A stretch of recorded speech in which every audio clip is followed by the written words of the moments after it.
yaşın kimsiler yarım. Hiç olmasa kenarından bak, devirsen bir öler yarım. Sensiz nice güler yarım, hasretten üzüler yarım. Sensiz niye nazlı kalbim, devirsen bir öler yarım.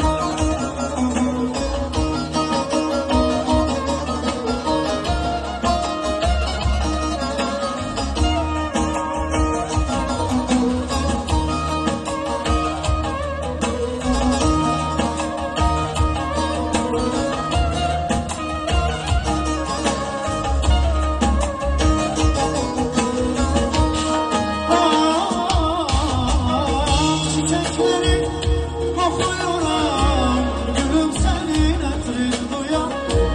Geceler rüyamda görüp danışılamayan suya. Çiçekleri kokuyorum, gönlüm senin etrin duyan. Geceler rüyamda görüp danışılamayan suya. Sen alem sen güneşler, şefekler sönülmezler. Testel gözlerim uyanar, üfüklerde seni güzel. Sensiz seçen güler yarım, hasretten üzüler yarım.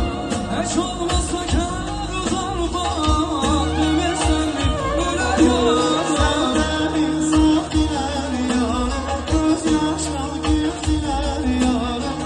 Sensiz niye nazlı kalbim, devirsen bir öler yarım. Döndüm daldan kopan kuru yaprağa, leylim leylim.